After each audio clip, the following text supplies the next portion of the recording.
Hey, I'd like to welcome you to another episode of Mission Matters. My name is Adam Torres, and if you'd like to be a member of our community and join, just head on over to missionmatters.com/community to apply. All right, so today is a very special episode. I am welcoming back to the show David Reich, who I'm proud to say, hey, David, we've been on this journey for a whole long time, publishing this book together. We're finally out live, and thankfully, because books are hard, but we got it done. So first, I just want to say, hey, welcome back to the show. Thank you. Thanks for having me and all your support, man. All right, David. So we got a lot to cover, of course. And for those of you that have not caught some of the previous episodes and work that myself and David have done in the past, he is a professional magician. He's a business leader. He's a tech guy, I say affectionately. And so we're going to cover a lot of this stuff. But before we do, we'll start this episode the way that we start them all, with what we like to call our Mission Matters Minute. So, David, we at Mission Matters, we amplify stories for entrepreneurs, executives, and experts. That's our mission. David, what mission matters to you? Communication. People don't communicate well. At the end, how do people communicate so others want to hear what they have to say and not because they have to? How can people be more engaging? You've got messages. Everyone's got messages. Everyone's got what they want to say. But how can people communicate better? Because at the end of the day, it's not a technology problem. It's not a business problem. It's not a politics problem. It is a people problem. It is a communications thing. And that's what drives me, is communications. And as a business leader and magician, communication is it. Fantastic. So love bringing on mission-based individuals to share, why they do what they do, how they're doing it, and what we can all learn from that so we can all grow together. So again, great to have you back on the show. And I don't want to, show's growing. We've been blessed. I don't want to assume that maybe some of our newer listeners or viewers maybe caught some of our previous work. So maybe just go back in time a bit and tell us a little bit more about how you got interested in magic and really on this path as a magician. So like a lot of people, I started when I was a kid. I was 12 years old, growing up in New York City. And, we got started with some card tricks. And I decided I liked it. It was fun. I got people to laugh. And I just started doing some things, started doing a bucket o' tricks, started doing birthday parties, just like a lot of kids do. And fast forward through a lot of stuff, if I had gone and said to my dad, yeah, Dad, I'm going to be a professional magician, he would have locked me in my room and said, yeah, we're going to leave you there until that idea is out of your head. Yeah. So followed the traditional path. I decided, hey, computers, it's pretty good, make a good living at it. I liked it. It was fun, a lot of jobs. And that's what I was doing. And on the side, magic was an active hobby. And what I wound up doing was, in the context of what I was doing in my day job, I was teaching classes, technology classes. I was presenting, and I was peppering all kinds of things with magic. I was going to trade shows, and they would say, hey, go over to that booth and ask the guy for his business card. You're not going to believe what he does. Yeah. And over the years, those things I saw were breaking down communication boundaries. But I also realized that a lot of my success as a business leader was because of my ability to communicate. And I got that from the way magicians look at the world, the way we look at people. Aside from anything else, I'm a computer scientist and I'm a magician. I am the world's biggest skeptic. Yeah. And being able to see not only how I'm communicating, but what others are saying to me, what they're trying to get out of me, what they're really saying, and what they're not saying when they talk, and what they're not saying. And I started realizing there was just something there. And then about a dozen years ago, I was contacted by Harvard University for a graduate level psych class. And they said, we want you to show us how con men do what they do, because that's what we're trying to do in psychology. And I said, okay, I'm a magician. I'm not a con man. Okay, but we can do this. And I put together this small program for them, a series of classes.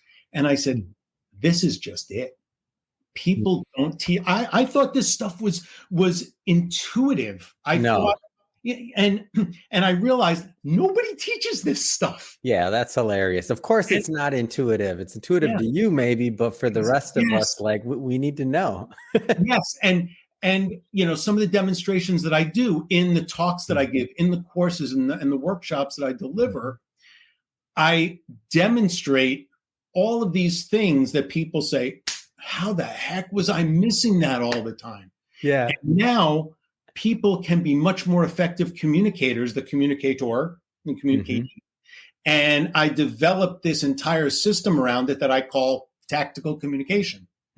And it's communication with a purpose and a plan. I mean, sure, you're going to sit around, a campfire, making s'mores and, just shooting the bull with your friends. Yeah. Okay. But in business, when you're trying to deliver a presentation, deliver a message, write a book, tell a story or anything, Yeah. you need to think about all these things. You need to think about your audience. Why am I doing this?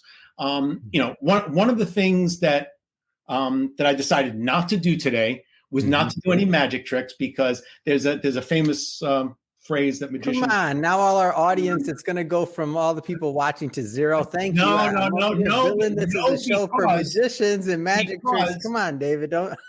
Because joining the Mission Matters community, plug. On October 11th, we're going to do a full presentation. And by the way, hey, whoops, it's over there. Check out my my URL.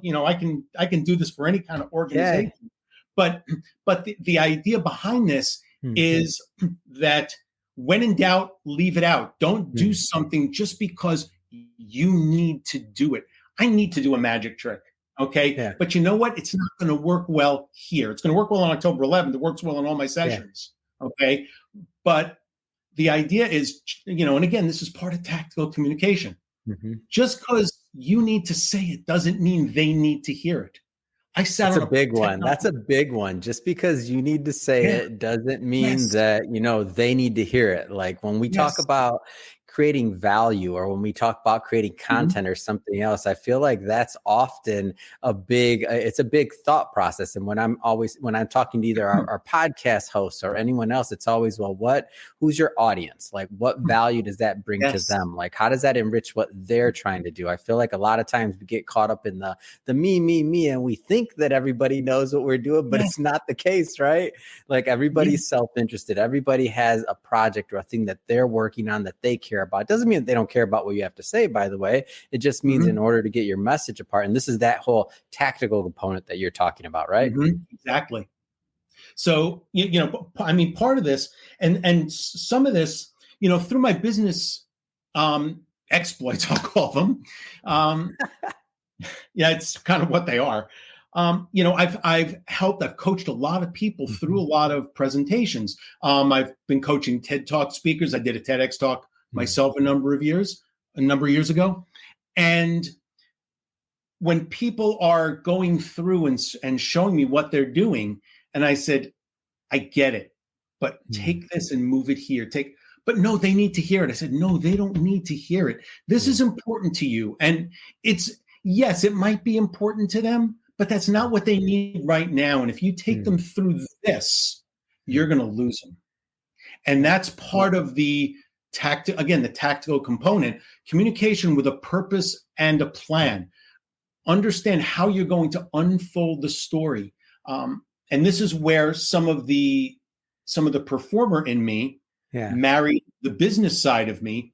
And as a performer, when I'm performing just a show, when do I want them to laugh? When do I want them to gasp? When do I want them to go like this and say, I can't believe I just saw that? I mean, during my lectures, my classes, my shows, I actually reveal some of the secrets to illustrate the points.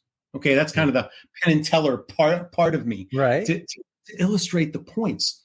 And by looking through the lens of a performer, and that doesn't mean that everybody has to become a performer, but I can open your eyes to seeing what we see. And when do you want them to ask that question so that they're going to want to know the other things that you want to say to them? Make them ask you. Make them do these things. That's the communication with a purpose and a plan, and how marrying the business and the performer. That's how I got to this 1 + 1 = 3 thing. Yeah. Because I found that I'm a good magician. I'm not David Blaine. Okay. We share the same first name. All right. I'm a really good business person. Okay. Technology person, customer relationship management, things like that. Okay. I'm not the best there either. Yeah. But by adding both of those things together, now I'm better than either one of those things individually. And that's how I've been able to be a lot more successful as a lecturer, speaker, performer, and a business person. And yeah, I'm sorry. So you mentioned, one of the things you mentioned, David, is that we all don't have to be performers. And maybe obviously that's a pretty technical word, performer. So when we think about that, we're all thinking about maybe being up on stage or something like that. But in my mind, I mean, I feel like we're all on a stage now, and we always have been, but maybe our concept has changed. So whether it's somebody obviously that's on a literal stage, or they're leading a team, or they're leading their, a team of 2, whatever, or a business as a founder, or, or leading a family, right? Your kids may be looking up to you as they see what, mom or dad are doing. So like, we're always on this stage. So how do you kind of meld that concept of performance with business? Because even in your branding and everything that I've seen, and as I've witnessed and gotten to know you better, like, you do a great job of it. Like, how do you kind of meld that crossover, if you will? Essentially, it's by always putting your quote unquote audience first. Now, notice I'm using a lot of performance terminology, perform and audience. Yeah. When you and I first met, you were my audience. You were an audience of 1. When I am working with a new client in the business side of my life, they are my audience. And there might be one person on a phone call, no video. I might be face to face with them. And what I'm doing is, again, going back to communication with a purpose and a plan. Yeah. Why am I having this conversation? And you can unfold this, and we can spend a half a day on this in my workshops, because one of the things also coming from magic is play the long game. People want to get to something, get a result. We live in a society of sound bites and TikTok and reels, and people want instant gratification like that, and life don't work that way.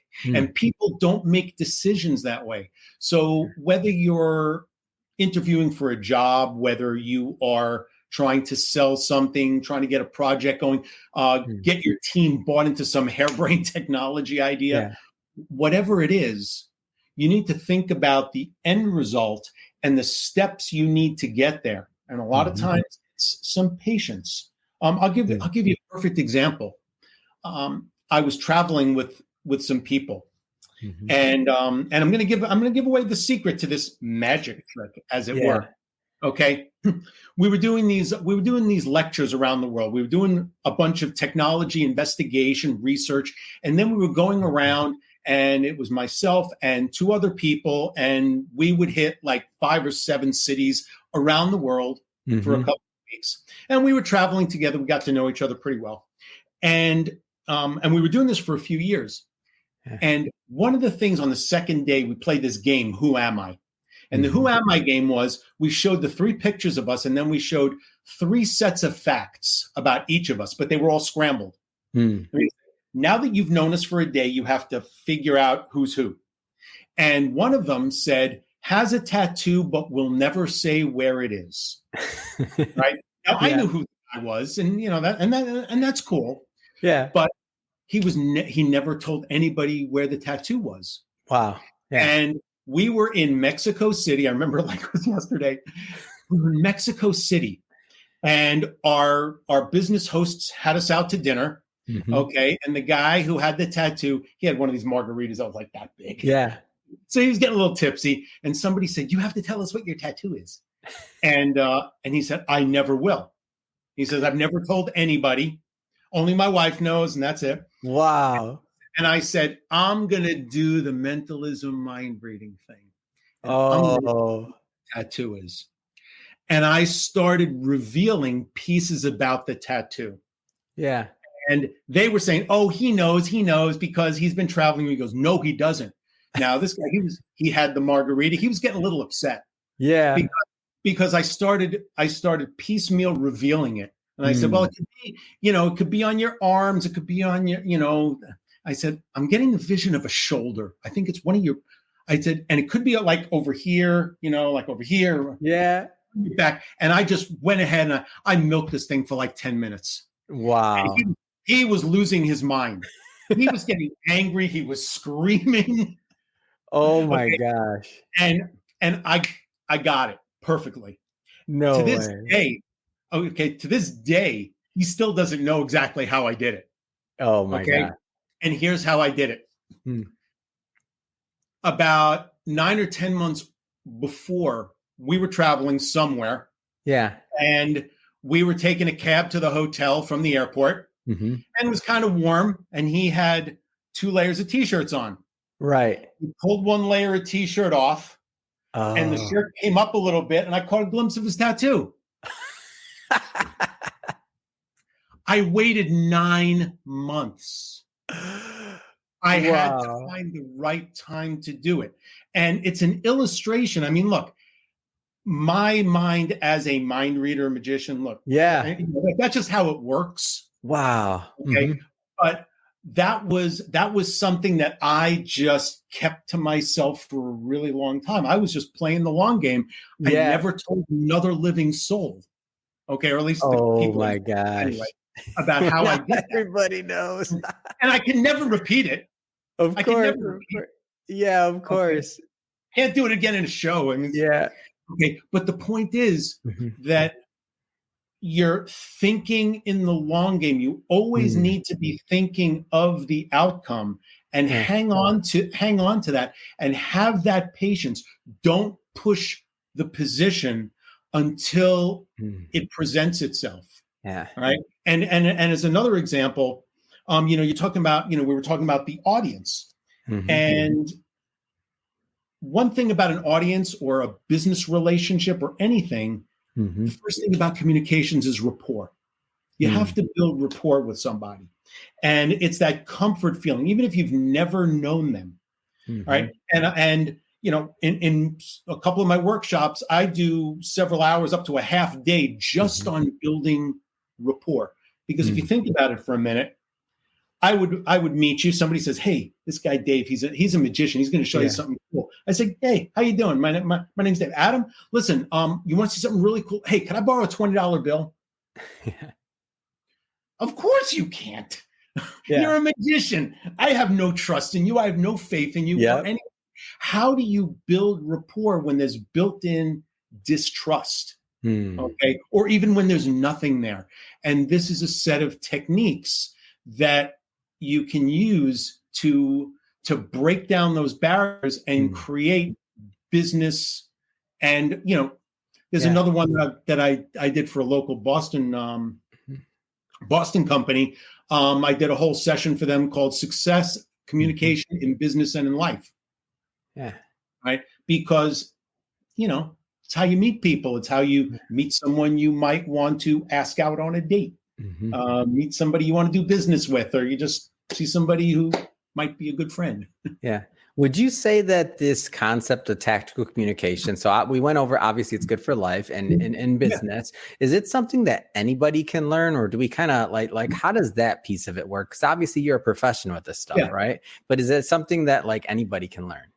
Absolutely. That is literally what that's my mission.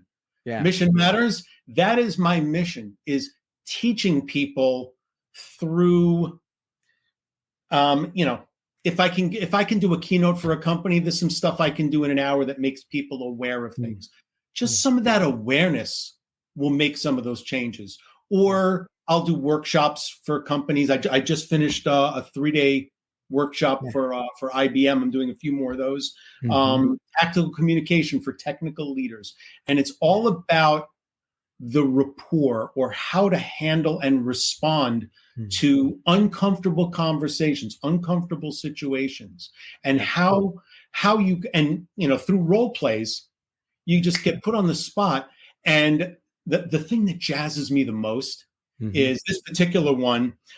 It's 3 hours for 3 days in a row. And the second day, when some people say, I tried this the afternoon, yesterday afternoon after we were done. Holy cow, it really works. So yes, I mean, so much of this is just that awareness, or something else that I call sensory acuity. Once you see it, once you're aware of it, you're not going to be an expert at it. It takes practice. But once you're aware of it, you can then just start applying it. And it's just, it really is liberating. It's liberating, and it takes a lot of the fear factor and nervousness factor that people have about communications, and it just throws it out the window. That's what I find so cool about this. I want to spend a little bit of the time we have left here talking about the book. So again, thrilled to have you published in our best-selling Mission Matters Business Leader series. So your topic that you wrote about within the book is the Observationist, Success in Business and Life. It's all about people through the lenses of a business leader and professional magician. So one of the things that you wrote about in there that I want you to expand on maybe is know thyself and own up to things. What does that mean to you, and what do you hope the readers get out of it? Humility, and be humble, and do the thing. There's a quote that I love from Eleanor Roosevelt: do something every day that scares you. And know thyself. It's really, I'll give you a perfect example. I've been doing this for more years than I will care to admit. When I did my TEDx talk, I would not watch the video for 2 months. Oh, I didn't know that. Really? My friends were like, Dave, it was great. And I said, I can't watch it. I didn't know that. I would not have thought of that, David. I would have thought you'd have been right at it. But no, 2 months? Go ahead. Yeah. People, I got great feedback. But know thyself comes in a couple of flavors. One is just watch yourself, get that critique. But the other is understand who you are. And that introspection, it's cathartic in a way. It's a bit of an epiphany. And say, what are you good at and what are you not good at? Yeah. And if you're not good at something, do I need to really work? Is this a critical thing?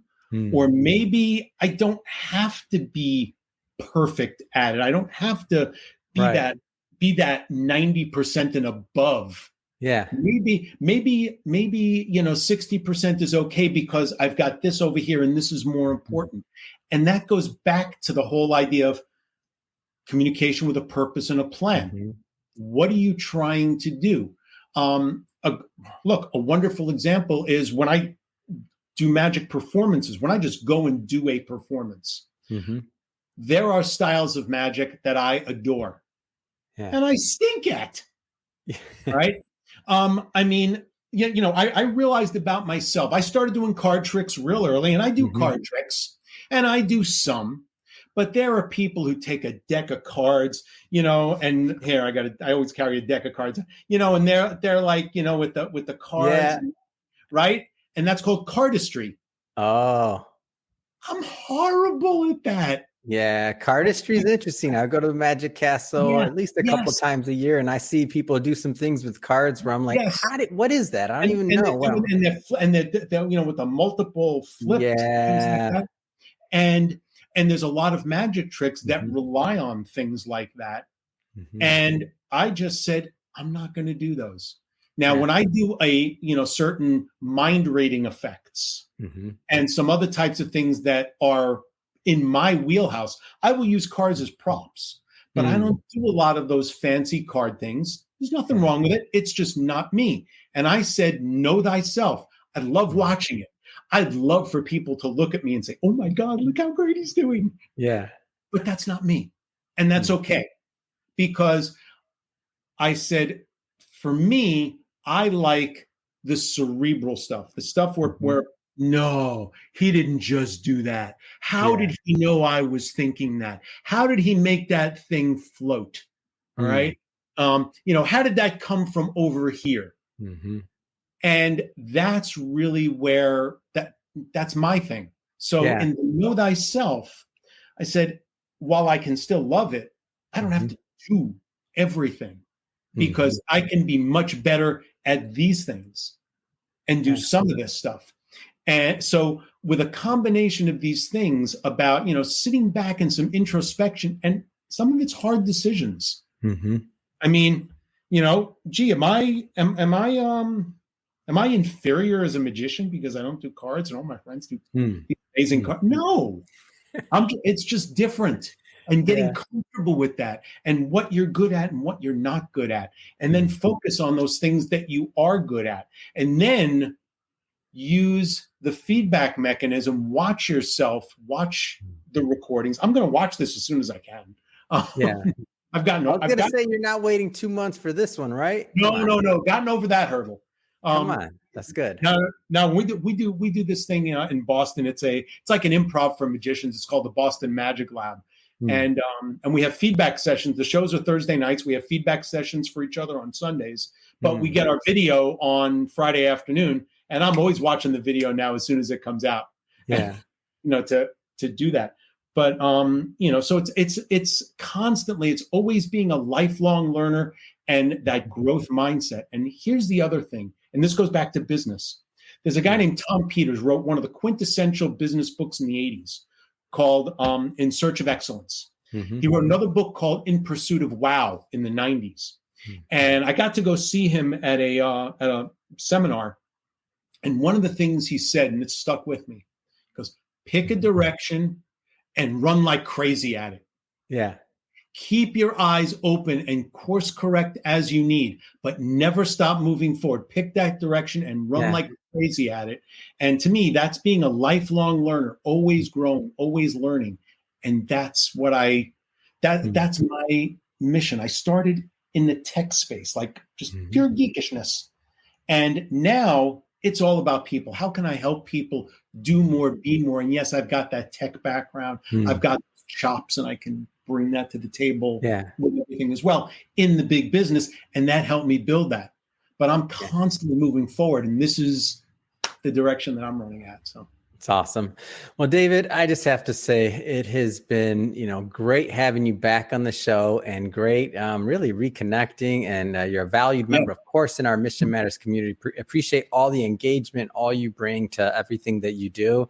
That being said, I just have to ask, what's next? What's next for you? What's next for your career as a magician and otherwise? Sure. So, wow, there's a lot going on. Yeah. So, yes, I've published my chapter in Mission Matters. You've inspired me. I'm probably going to write my own book. Yeah. About tactical communication and really expanding on everything just on that topic. So that's something that I've started aggressively working towards. And in working with Mission Matters, let me turn it back for a second. Yeah. When I was learning a lot of my technology and programming, in my mind, the best way to learn how to program something or program in a language is just assign yourself something and just start doing it. And when I started doing the chapter for Mission Matters, all of a sudden it got a lot of these creative juices going. Yeah. And that's what helped me narrow this stuff down rather than just the observationist. It's the communication, the tactical communication with a purpose and a plan. I sound like a broken record. And that's how I can expand on everything. So now what I'm doing is I'm offering a set of workshops around the tactical communication, because you can take it wherever an organization needs. A company, a team, a group of sellers, college, business development group, whatever it is. Yeah. So where I'm going next is book and tailoring the tactical communication presentations, the workshops that I've got, tactical communication for technical leaders, business executives, executive eminence or personal eminence, just for everyone, tactical communication for everyone, people who who just, want to learn a lot better communication techniques. And, working on the keynotes and the speaking and bringing this to larger organizations. That's really where my focus is. And I'm continuing my technology, and I'm doing all this internally in my own company, and growing the organization that I'm in. So, David, if somebody wants to follow up and learn more and connect with you and your team, what's the best way for them to do that? The best way is, the camera's pointing the other way. Wait, it's there it is. Got it. Yeah. So davidreich.com. You can send me an email at dave@davidreich.com. Yeah, or fantastic. Just find me through there, or social. And actually, this is one last thing. Where you're thinking about your audience. Okay, people say, "Hey, what about your social media magic?" It's like, that's not where the people I'm looking for are. It's not the people I'm looking. It's kind of fun, Facebook and Threads and TikTok. Okay, I'm very visible on LinkedIn because that's where the people I'm connecting and I'm working with are. So I'm all over LinkedIn and through my website. And Fantastic. So we'll put all that information in the show notes so that our audience can click on the links and head right on over. And speaking of the audience, if this is your first time with Mission Matters or engaging with an episode or listening to one, we're all about bringing on business owners, entrepreneurs, and executives and having them share their mission, the reason behind their mission. Why do they do what they do? Like what gets them fired up to get out of bed in the morning to go out there into the world and make a difference? If that's the type of content that sounds interesting or fun or exciting to you, we welcome you. Hit that subscribe button. We have many more mission-based individuals coming up on the line, and we don't want you to miss a thing. David, I'm looking forward to the next time we get to work with each other, and also to your upcoming event in the Mission Matters community. Thanks again for all you do and for coming back to the show. October 11th, everybody. Join the Mission Matters community. We're going to have some fun.